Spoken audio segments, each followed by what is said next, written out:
Hello everyone, welcome to my class. Students, achievement test के अंतर्गत आज हम पढ़ने वाले हैं इसके प्रकारों के बारे में। उपलब्धि परीक्षण के कितने प्रकार होते हैं या उपलब्धि परीक्षण कितने प्रकार से तैयार किए जाते हैं, आज हम ये सूचना प्राप्त करने वाले हैं, ये जानकारी प्राप्त करने वाले हैं। तो देखिए, यहाँ पे मैंने एक पाई चार्ट बनाया है। यहाँ पे उपलब्धि परीक्षणों के मैंने दो प्रकार किए हैं, दो टाइप्स का इन्हें बताया है। पहला है मानकीकृत या प्रमाणीकृत उपलब्धि परीक्षण, दूसरा है अप्रमाणीकृत या अमानकीकृत, और जिसे हम कहते हैं अध्यापक निर्मित उपलब्धि परीक्षण। नाम से ही स्पष्ट हो गया होगा आपको कि इसमें क्या किया जाता है, मानक निर्धारित होते हैं इनके। ठीक है, मानकीकृत या प्रमाणीकृत अर्थात जिनका मानक निर्धारित है, जिनका प्रमाप है, ऐसे उपलब्धि परीक्षण, ठीक है, जो किसके द्वारा तैयार किए जाएंगे, तो तैयार किए जाएंगे विशेषज्ञों के द्वारा। ठीक है, विशेषज्ञों के द्वारा, जैसे बुद्धि परीक्षण है या क्रिएटिविटी परीक्षण है, बहुत सारे क्रिएटिविटी टेस्ट हैं और इंटेलिजेंसी टेस्ट हैं। तो ये सारे जो मनोवैज्ञानिक परीक्षण होते हैं, साइकोलॉजिकल टेस्ट होते हैं, ये सभी आप जानते हैं मानकीकृत होते हैं, प्रमाणीकृत होते हैं। ठीक है, तो इस तरह से उपलब्धि परीक्षण, अचीवमेंट टेस्ट भी दो प्रकार से तैयार किए जा सकते हैं। मानकीकृत तरीका होता है, प्रमाणीकृत टेस्ट होते हैं। इसमें आप कुछ भी अपने अकॉर्डिंग सेट नहीं कर सकते हो, इनका मैनुअल होता है कि इनको ऐसे अप्लाई करना है, और इसके साथ ही ये विशेषज्ञों के द्वारा, जो सब्जेक्ट के एक्सपर्ट होते हैं, उनके द्वारा तैयार किए जाते हैं। और यहाँ पे अध्यापक निर्मित अर्थात क्लास में बच्चों को पढ़ाने वाला अध्यापक इनको तैयार करता है, इसीलिए इनका नाम है अध्यापक निर्मित उपलब्धि परीक्षण, अर्थात अध्यापक के द्वारा बनाया गया अचीवमेंट टेस्ट, बनाया गया उपलब्धि परीक्षण। अब ये जो प्रमाणीकृत उपलब्धि परीक्षण होते हैं, ठीक है, मैंने अभी बताया कि इनका मैनुअल होता है। जैसे अगर आप बुद्धि परीक्षण की बात करें तो आप क्या करते हो, टेस्ट को ऐसे ही नहीं बच्चों पे अप्लाई कर सकते, उसका एक मैनुअल होता है कि आपने इस टेस्ट को ऐसे स्टेप बाय स्टेप अप्लाई करना है, और उसके बाद जो रिजल्ट्स आएंगे उनको ऐसे कैलकुलेट करना है। वो मैनुअल के अनुसार ही, उस मैनुअल के अनुसार ही आप इन परीक्षणों का प्रयोग कर सकते हो। चूंकि ये जो परीक्षण हैं वो क्या होते हैं, मानकीकृत, अर्थात इनका मानक होता है, इनका एक प्रमाप होता है। ये विषय विशेषज्ञों के द्वारा, विषय के जो एक्सपर्ट होते हैं उनके द्वारा बनाए जाते हैं, तो इसका मतलब ये अधिक विश्वसनीय व क्या होते हैं, वस्तुनिष्ठ होते हैं। ठीक है, विश्वसनीय होते हैं, वैध होते हैं।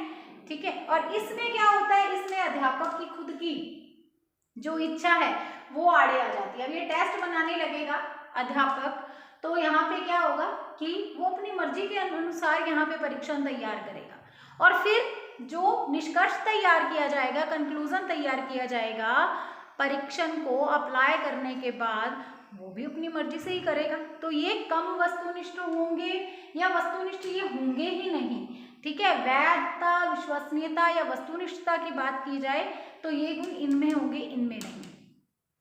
ठीक है, अध्यापक निर्मित है। अब यहाँ पे ये परीक्षण पूरी तरह से सोच समझ करके, नफे और नुकसान के एक एक पॉइंट पे बात करके और उसके बाद तैयार किए जाते हैं। और यहाँ पे बिना किसी कैलकुलेशन के अध्यापक अपने अनुसार परीक्षण तैयार कर सकता है, कोई बाध्यता नहीं होती उस पर। तो आपके दिमाग में अगर आपसे पूछा जाए कि अधिक वैध, विश्वसनीय या वस्तुनिष्ठ कौन से हैं, तो आपका आंसर भी मुझे लगता है यही होगा कि ये अधिक वैध, विश्वसनीय और वस्तुनिष्ठ हैं बजाय इनके। ठीक है, अब देखिए नीचे हैं इसके सोपान। तो जब ये टेस्ट निर्मित किए जाते हैं, बनाए जाते हैं, इनका कंस्ट्रक्शन किया जाता है, तो ये इन 4 चरणों का इनमें पालन किया जाता है। इन 4 चरणों से ये गुजरते हैं। मुख्य सोपान है ये 4। इसमें क्या किया जाता है, पहले परीक्षण की योजना बनाई जाती है, उसके बाद तैयारी की जाती है, उसके बाद परीक्षण का अंतिम प्रारूप तैयार होता है, और उसके बाद परीक्षण का मूल्यांकन किया जाता है। ठीक है, तो ये 4 मुख्य स्टेप हैं इसके, जिनको ध्यान में रख करके ही ये परीक्षण तैयार किए जाते हैं। ठीक है, तो ये आपके सामने है, एक एक को जान लेते हैं हम। पहले परीक्षण की योजना बनाना, अर्थात योजना बनाने का मतलब ये है प्लानिंग की जाएगी। ठीक है, अब प्लानिंग करने का मतलब क्या हुआ? प्लानिंग ये कि हमें ये तो पता हो कि हम जो ये टेस्ट बना रहे हैं वो किस गुण को चेक करने के लिए बच्चों के, या किस विशेषता को चेक करने के लिए, उनकी किस उपलब्धि को चेक करने के लिए बना रहे हैं। यहाँ पे इसका ये पूरा का पूरा कह सकते हैं कि डिक्लेयर होगा, या फिर हम ये कह सकते हैं कि परीक्षण की जो योजना बनेगी उसकी शुरुआत हो जाएगी। यहाँ पे पूरी प्लानिंग तैयार हो जाएगी, क्लियर हो जाएगा कि कहाँ पे किसको अप्लाई करना है और क्या मापने के लिए परीक्षण का निर्माण किया जा रहा है। यहाँ पे तैयारी का मतलब ये है कि हम सबसे पहले क्या करते हैं, उद्देश्य निर्धारित करते हैं। तो यहाँ पे भी वो उद्देश्य निर्धारित किए जाएंगे। ठीक है, उद्देश्य निर्धारित करने के साथ साथ ही इस पे ये जो योजना बनाई थी इस पे काम शुरू हो जाएगा तैयारी वाले सेकंड स्टेप के अंदर। अब तीसरे में परीक्षण का अंतिम प्रारूप। अब यहाँ पे क्या करा जाएगा, यहाँ पे किया जाएगा एक अंतिम प्रारूप बना लिया जाएगा। अंतिम प्रारूप बनाने का मतलब क्या है कि अगर इसमें यहाँ पे इस स्टेप के अंतर्गत अगर अभी भी टेस्ट में कुछ नया ऐड करने की जरूरत है या कुछ सुधार करने की जरूरत है तो किया जा सकता है। और यहाँ पे फोर्थ स्टेप में उसको अप्लाई करके उसका मूल्यांकन किया जाएगा। ठीक है, अप्लाई किया जाएगा किसी समूह पर और फिर उसको चेक किया जाएगा कि क्या उसके द्वारा सही तरीके से मूल्यांकन हो पा रहा है या नहीं। इस तरह से ये 4 सोपान होते हैं। इन चारों सोपानों से गुजर करके ही कोई मानकीकृत या प्रमाणीकृत उपलब्धि परीक्षण अचीवमेंट टेस्ट तैयार होता है। परीक्षण की योजना बनती है, फिर तैयारी होती है, फिर उसका अंतिम प्रारूप तैयार होता है और फिर लास्ट में उसका मूल्यांकन किया जाता है। और उसके बाद जब इन 4 सोपानों से कोई भी परीक्षण गुजर जाता है तो उसके बाद वो परीक्षण मानकीकृत या प्रमाणीकृत उपलब्धि परीक्षण कहलाता है। ठीक है, और इधर मैंने आपको बता ही दिया अप्रमाणीकृत में क्या होता है, अध्यापक खुद अपने अनुसार बिना किसी नियम के, बिना किसी सोपानों का ध्यान रखे हुए और इनका निर्माण करता है, इनको निर्मित करता है। ठीक है, और बाकी मैंने मेन अंतर बता दिया। ये वस्तुनिष्ठ, ठीक है, ये वस्तुनिष्ठता के आधार पर, विश्वसनीयता के आधार पर, वैधता के आधार पर, विभेदकारिता के आधार पर ये बहुत अच्छे होते हैं टेस्ट। और ये क्योंकि अध्यापक निर्मित है तो अध्यापक की जो व्यक्तिगतता है वो इसमें आड़े आती इसलिए ये वस्तुनिष्ठ नहीं होते, विश्वसनीय नहीं होते, वैध नहीं होते, विभेदकारिता का गुण इनमें बहुत कम पाया जाता है। ठीक है, और यहाँ पे जब इसकी, अब इस परीक्षण को क्यों मैंने वस्तुनिष्ठ, विश्वसनीय, वैध, विभेदकारिता का गुण इसमें बताया है, क्योंकि यहाँ पे जब परीक्षण का मूल्यांकन किया जाता है ना फोर्थ पॉइंट के अंदर, फोर्थ स्टेप के अंदर, चौथे सोपान में, अंतिम सोपान में, तो यहाँ पे यही तो चेक किया जाता है उसकी वैधता कितनी है टेस्ट की, विश्वसनीयता कितनी है, वस्तुनिष्ठता कितनी है और उसमें विभेदकारिता का गुण है या नहीं। इस मूल्यांकन में, इस फोर्थ पॉइंट में, इस चौथे पॉइंट में यही चेक किया जाता है, वैधता को, विश्वसनीयता को और विभेदकारिता के गुण को और इसके अलावा वस्तुनिष्ठता को। ठीक है, तो यहाँ पे वही चेक किया जाएगा। तो इस तरह से तभी तो ये वाले गुण जो यहाँ पे चेक किए जाते हैं वो अपने आप ही इसमें आ जाते हैं। क्लियर है आपको ये चीजें? अब ये है उपलब्धि परीक्षण के प्रकार। अब हम पढ़ने वाले हैं उपलब्धि परीक्षणों के महत्व के बारे में, इंपॉर्टेंस पे बात करने वाले हैं। इंपॉर्टेंस में ये बिंदु है आपके, पहला बिंदु है उपलब्धि का परीक्षण।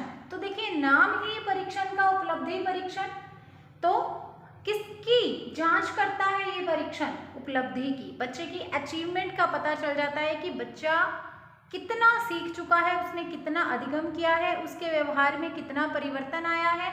अर्थात जो शिक्षक होते हैं या शिक्षण संस्था होती है, जो विद्यालय होता है, उसे ये ज्ञात हो जाता है कि उनके द्वारा जो ये प्रयास किए जा रहे हैं उसे शिक्षित करने के या उसे जीवन में आगे बढ़ाने के, उसे सिखाने के, उसे अधिगम कराने के, उसके व्यवहार में परिवर्तन लाने के लिए तो वो कितने सफल हुए हैं। तो बच्चे की उपलब्धि क्या है, बच्चे ने कितना सीखा है, कितना अधिगम किया है, इन सब की जानकारी मिल जाती है उपलब्धि परीक्षणों के द्वारा। उपलब्धि परीक्षणों के द्वारा बालक की, विद्यार्थियों की उपलब्धियों का परीक्षण हो जाता है।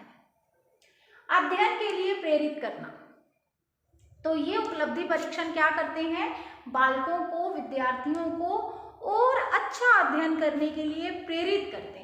देखिए इन उपलब्धि परीक्षणों में जिन बच्चों की अचीवमेंट्स बहुत हायर होती हैं वो बच्चे मोटिवेट होते हैं और भी अच्छा करने के लिए, और जिन बच्चों के मार्क्स कम आते हैं या जो बच्चे कम अचीव कर पाते हैं, कम सीख पाते हैं, वो भी मोटिवेट होते हैं कि नेक्स्ट टाइम हमने इससे भी ज़्यादा अचीव करना है, इससे भी ज़्यादा सीखना है या इससे भी ज़्यादा मार्क्स लेके आने। ठीक है, तो अध्ययन के लिए प्रेरित करना भी इम्पोर्टेंस में ही आता है अचीवमेंट टेस्ट की। आगे है उचित अध्ययन विधि के चयन में सहायक। तो देखिए जो विद्यार्थी होते हैं वो विभिन्न तरीकों को अपनाते हैं अधिगम करने के लिए, सीखने के लिए किसी भी चीज़ को, यानी पढ़ाई करते हैं तो बहुत सारी चीज़ें लेकर के साथ साथ में चलते हैं, बहुत सारे मेथड्स का हम तो पढ़ाते हुए, शिक्षण कराते हुए बहुत सारी विधियों में से किसी एक बेस्ट विधि का चयन करते हुए, बेस्ट टीचिंग मेथड का सिलेक्शन करते हुए ऐसा करते ही हैं कि शिक्षण कराते ही हैं, लेकिन विद्यार्थी भी अलग अलग मेथड से स्टडी करते हैं। तो उन्हें जो ये उपलब्धि परीक्षण के द्वारा जो रिजल्ट्स रहता है, इनका जो निष्कर्ष निकलता है, उससे ये पता चल जाता है कि उनके लिए कौन सी जो स्टडी मेथड है वो सबसे अच्छा है। इसका मतलब जिस स्टडी मेथड से उन्होंने अध्ययन किया था, स्टडी की थी, वो अच्छा था और अब उनको उसी को कंटिन्यू रखना चाहिए। और अगर उनके मार्क्स अच्छे नहीं आते हैं तो इसका मतलब उन्हें अपने मेथड में, स्टडी मेथड में कुछ बदलाव लाने की ज़रूरत है, या उससे भी अच्छा, चाहे टाइम टेबल ही कह लो आप उनका, है ना, तो उनको और भी अच्छा क्या करना चाहिए, कोई टाइम टेबल बनाना चाहिए, अपना स्केड्यूल बनाना चाहिए। ठीक है, तो इस तरह से विद्यार्थियों को उनके द्वारा जो अध्ययन विधि प्रयोग में ली जा रही है वो कितनी सही है, कितनी गलत है, उसके बारे में भी पता लगाने में या उसके बारे में उनको जो है वो परिचित कराने में, इस बारे में हेल्प करते हैं ये अचीवमेंट टेस्ट, उपलब्धि परीक्षण। उसके बाद अब बात वही अध्ययन विधि की बात हो गई, अब शिक्षण विधि की बात हो रही है। शिक्षण विधि में सुधार करने में सहायक, जैसा कि मैं हमेशा ही कहती हूँ कि आप लोगों के जो मार्क्स होते हैं वो हमारी टीचिंग के भी मार्क्स होते हैं। तो जब आप लोगों के मार्क्स अच्छे आएंगे, आप लोग बहुत ही हायर अचीव करोगे, तो इसका मतलब हमारी टीचिंग भी अच्छी है, उसमें कुछ बदलाव लाने की ज़रूरत नहीं है। और इसके अपोजिट अगर आप लोगों के मार्क्स अच्छे नहीं आ रहे हैं, आप नहीं सीख पा रहे हैं, आपके व्यवहार में परिवर्तन नहीं आ पा रहा है, तो इसका मतलब हमें भी हमारे टीचिंग मेथड में कुछ बदलाव लाने की ज़रूरत है। तो शिक्षण विधि में सुधार करने में ये जो उपलब्धि परीक्षण है वो हेल्प कर देते हैं। शिक्षकों को ये ज्ञात हो जाता है कि बच्चों के मार्क्स अगर अच्छे नहीं आए हैं या बच्चों ने अधिगम नहीं किया है, तो वो इसका मतलब अगर टीचिंग मेथड्स को कुछ अलग किया जाए या टीचिंग मेथड कोई और लिया जाए उसकी जगह, जो पहले वाला टीचिंग मेथड था जिससे उनको पढ़ाया जा रहा था, तो टीचिंग मेथड चेंज करके देख सकते हैं कि क्या पता उसमें क्या आ जाए, बच्चों की अचीवमेंट्स बढ़ जाए, बच्चे ज़्यादा अधिगम कर सके, बच्चे ज़्यादा सीख सके। तो शिक्षण विधि में सुधार करने में भी इनकी बहुत बड़ी भूमिका रहती है। उसके बाद है शिक्षकों एवं शिक्षण संस्थाओं का मूल्यांकन। शिक्षक ही शिक्षण विधि यूज करता है। अब शिक्षक का शिक्षण किस स्तर का है, क्या वो राइट वे में पढ़ाया जा रहा है उनको, या अध्यापक बच्चों की आवश्यकता के अनुसार, उनकी योग्यता रुचि के अनुसार शिक्षण करा पा रहा है या नहीं करा पा रहा। और इसके साथ ही ये जो शिक्षण संस्थाएं हैं जो बच्चे के लिए शिक्षा की व्यवस्था कर रही हैं, क्या ये उचित रूप में अपना कार्य कर रही हैं, नहीं कर रही हैं, ये भी पता चल जाता है किससे, जैसे ही बच्चों के मार्क्स आते हैं, जैसे ही बच्चों की अचीवमेंट्स चेक की जाती हैं, उनके टेस्ट लिए जाते हैं। तो ये जो उपलब्धि परीक्षण है ये न केवल बच्चे के बारे में सूचना देने का काम करता है, बल्कि ये अचीवमेंट टेस्ट शिक्षण विधि, शिक्षकों और साथ ही शिक्षण संस्थाओं का भी मूल्यांकन कर देता है। ठीक है, एक बच्चे के जो मार्क्स होते हैं ना, आपके क्लास के बच्चों के जो मार्क्स हैं वो आपके भी मार्क्स हैं, आपके टीचिंग मेथड सही है नहीं ये भी पता चल जाएगा शिक्षण संस्था के द्वारा जो शिक्षा व्यवस्था की जा रही है वो सुचारू रूप से हो रही है या नहीं हो रही, इसका भी पता चल जाएगा। बच्चे को खुद के बारे में तो पूरी जानकारी मिलनी ही मिलनी है, साथ में इन सब लोगों के बारे में जानकारी मिल जाती है। ठीक है, आगे है छात्रों को उचित शैक्षिक मार्गदर्शन। अब बच्चों को आपने एजुकेशनल गाइडेंस देनी है तो उसमें भी इन उपलब्धि परीक्षणों की बहुत मदद होती है। कैसे हो जाती है देखिए, वही फिर से एक एग्जाम्पल है। आप बच्चे को 11th क्लास में कौन सी स्ट्रीम चूज करने के लिए कहते हैं, ये इसके लिए आप सबसे पहले उसे पूछते हैं कि अपनी 10th की मार्कशीट दिखाओ और बताओ किस सब्जेक्ट में तुम्हारे कितने नंबर आए। ठीक है, तो उपलब्धि परीक्षण ये क्लियर कर देते हैं कि बच्चे को हमें राय देनी चाहिए आगे बढ़ने के लिए, तो किस फील्ड में उसको आगे बढ़ाना है, किस स्ट्रीम में, किस प्रोफेशन को अपनाने के लिए उसको हमको गाइड करना है। ठीक है, ये क्लियर हो जाता है, यही हेल्प करते हैं इसमें, यही मार्गदर्शन करते हैं उपलब्धि परीक्षण।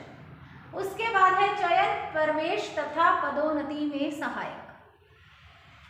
तो जो अचीवमेंट टेस्ट होते हैं वो चयन, किसी भी चीज में आपने किसी भी बालक का सिलेक्शन करना है तो उसमें अगली कक्षा में उसको प्रवेश देना है, या अगली कक्षा में नहीं, मान लीजिए शुरू में ही प्रवेश दिया जा रहा है।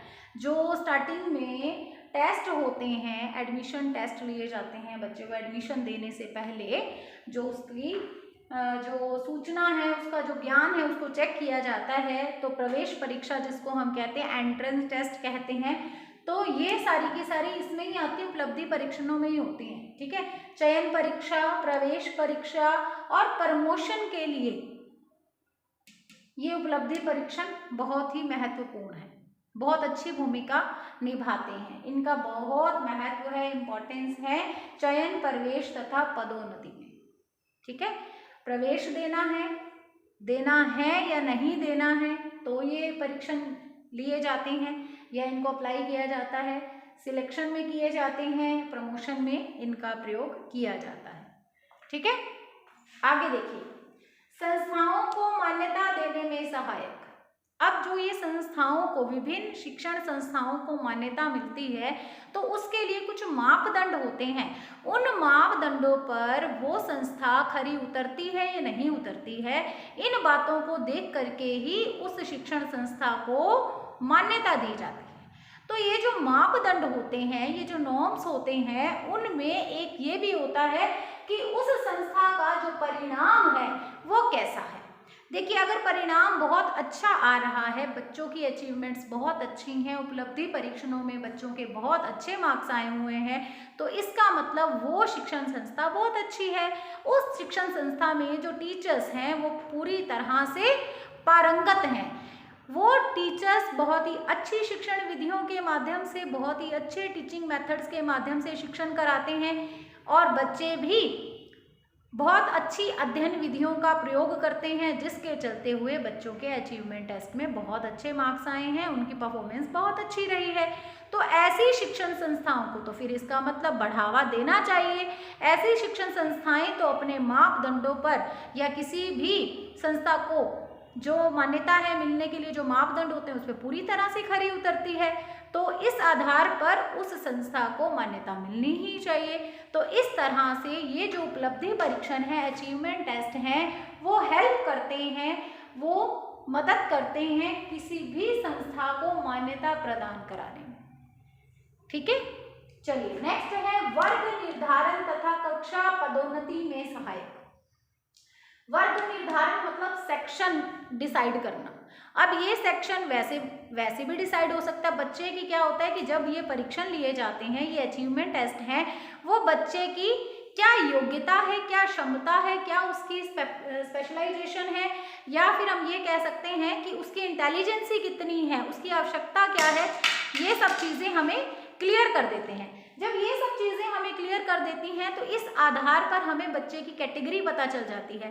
कैटेगरी यहाँ पे जात पात की बात नहीं हो रही, भेदभाव की बात नहीं हो रही, बल्कि ये जैसे कि हम कहते हैं व्यक्तिगत भिन्नता के आधार पर प्रत्येक बालक दूसरे बालक से भिन्न है, तो यहाँ पे हमें ये पता चल जाता है कि ये बच्चा तीव्र बुद्धि वाला है, सामान्य बुद्धि वाला है, या ये बच्चा स्लो लर्नर है, धीरे धीरे अधिगम करने वाला है, समस्याग्रस्त है, पिछड़ा बालक है, ये कैसा है, ताकि हम क्या कर सकें, उसकी समस्याओं को दूर करके उसके शिक्षण की, उसके उचित शिक्षण की व्यवस्था कर सकें। तो इसके लिए हमें उसकी बुद्धि का पता होना जरूरी है, हमें उसकी कैटेगरी का, उसके वर्ग का पता होना जरूरी है। तो वर्ग निर्धारण में इनके द्वारा हेल्प मिल जाती है अचीवमेंट टेस्ट के द्वारा। फिर कक्षा पदोन्नति में सहायक, यानी अगली कक्षा में बच्चे को भेजा जाना है या नहीं, इसके लिए भी ये बहुत मदद करते हैं। अचीवमेंट टेस्ट के अंदर बच्चे के जो मार्क्स आते हैं उसके आधार पर ही हम डिसाइड करते हैं कि बच्चे का ये वाला रैंक आया है या बच्चे के इतने % मार्क्स आए हैं, इन उपलब्धि परीक्षणों में बच्चों ने इतना कुछ सीख लिया है, बच्चों की ये अचीवमेंट्स रही हैं, बच्चे के व्यवहार में इतना परिवर्तन आया है। अधिगम का मतलब ही व्यवहार में परिवर्तन आना है, अर्थात वो बच्चा अगली क्लास में भेजे जाने योग्य है या नहीं है, ये डिसाइड किया जाता है इन्हीं उपलब्धि परीक्षणों के आधार पर, अचीवमेंट टेस्ट के आधार पर। इस तरह से वर्ग निर्धारण और कक्षा पदोन्नति में भी सहायता मिलती है, यहाँ पे भी इनकी बहुत ही इम्पोर्टेंस है। उसके बाद स्टूडेंट्स देखिए, नेक्स्ट पॉइंट है आपके सामने, छात्रों को अधिगम हेतु प्रेरित करना। 10th पॉइंट है छात्रों को अधिगम हेतु प्रेरित करना। वही बात, हम बच्चे का टेस्ट लेते हैं, टेस्ट में बच्चे के बहुत अच्छे मार्क्स आ रहे हैं, बच्चा मोटिवेट होगा और आगे बढ़ने के लिए, और ज़्यादा सीखने के लिए, और मेहनत करने के लिए, और अध्ययन करने के लिए, और अधिगम करने के लिए। तो इस तरह से हम इन अचीवमेंट टेस्ट के द्वारा छात्रों को और अधिक अधिगम करने के लिए और अधिक सीखने के लिए हेल्प कर सकते हैं, या राय दे सकते हैं, या प्रेरित कर सकते हैं उनको। ठीक है, ज़्यादा मार्क्स आएंगे तो इसका मतलब बच्चा खुश हो जाएगा, बच्चा ये कहेगा कि चलो इस बार अगर सेकंड रैंक आया है तो कोई बात नहीं, अगली बार मैं और मेहनत करूँगा और मैं फर्स्ट रैंक लेके आऊँगा। ठीक है, और अगर कम मार्क्स आए हैं और उसके बाद आपने बच्चे को समझाया है, तो अब बच्चे के माइंड में क्या आएगा कि चलो कोई बात नहीं, इस बार मेरे कम मार्क्स आए हैं लेकिन अगली बार मैंने ज़्यादा मार्क्स लेने ही लेने हैं। तो दोनों ही सर्कमस्टांसिस में बच्चा मोटिवेट होगा आगे बढ़ने के लिए। ठीक है, चलिए नेक्स्ट है पाठ्यक्रम में सुधार हेतु सहायक। पाठ्यक्रम में सुधार हेतु सहायक लास्ट पॉइंट हमारा।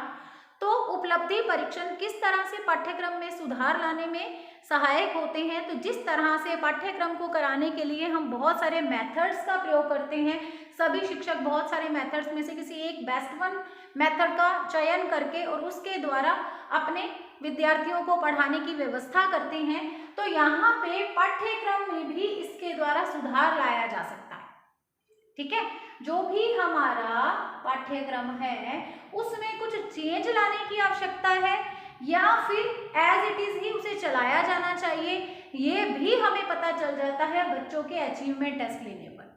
अगर बच्चों की अचीवमेंट्स बहुत अच्छी हैं, बच्चे बहुत ही अच्छी गति से सीख रहे हैं, अधिगम कर रहे हैं, उनके व्यवहार में परिवर्तन आ रहा है, पॉजिटिव परिवर्तन आ रहा है, तो इसका मतलब पाठ्यक्रम बिल्कुल राइट वे में आगे बढ़ रहा है, इसमें कुछ भी सुधार लाने की ज़रूरत ही नहीं है। और अगर बच्चों की अचीवमेंट्स बहुत ज़्यादा नहीं है, अगर बच्चे नहीं सीख पा रहे हैं, अगर बच्चे आगे नहीं बढ़ पा रहे हैं, अगर बच्चे अधिगम नहीं कर रहे हैं, तो इसका मतलब क्या आना चाहिए, बदलाव आना चाहिए। बदलाव भी कैसा, पॉजिटिव चेंज आना चाहिए, अर्थात सुधार आना चाहिए।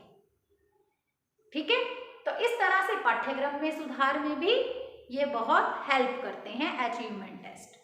ठीक है, तो ये 11 पॉइंट हो गए हैं हमारे महत्व के। एक बार इनको रिवाइज कर लेते हैं। इंपॉर्टेंस है, उपलब्धि का परीक्षण करते हैं, अध्ययन के लिए प्रेरित करते हैं, उचित अध्ययन विधि के चयन में सहायक है, शिक्षण विधि में सुधार करने में सहायक है, शिक्षकों एवं शिक्षण संस्थाओं का मूल्यांकन करने में सहायक है, छात्रों को उचित शैक्षिक मार्गदर्शन देने में सहायक है, चयन प्रवेश तथा पदोन्नति में सहायक है, संस्थाओं को मान्यता देने में सहायक हैं, वर्ग निर्धारण तथा कक्षा पदोन्नति में सहायक हैं, छात्रों को अधिगम हेतु प्रेरित करते हैं, पाठ्यक्रम में सुधार हेतु सहायक होते हैं। ठीक है, तो ये हो गई है इम्पोर्टेंस, महत्व। तो आज की क्लास में हमने अचीवमेंट टेस्ट उपलब्धि परीक्षण के प्रकारों अर्थात टाइप्स इसके और साथ में ही इसके इम्पोर्टेंस पे, महत्व पे बात कर ली है। अब नेक्स्ट क्लास में हम इससे नेक्स्ट टॉपिक पढ़ेंगे, ठीक है। तो आज ये टॉपिक जो है अचीवमेंट टेस्ट, उपलब्धि परीक्षण, जो हमारा टॉपिक है वो कंप्लीट हो गया। अब नेक्स्ट क्लास में एक नए टॉपिक के सामने मैं आपके सामने हाजिर हो जाऊंगी। तब तक के लिए धन्यवाद।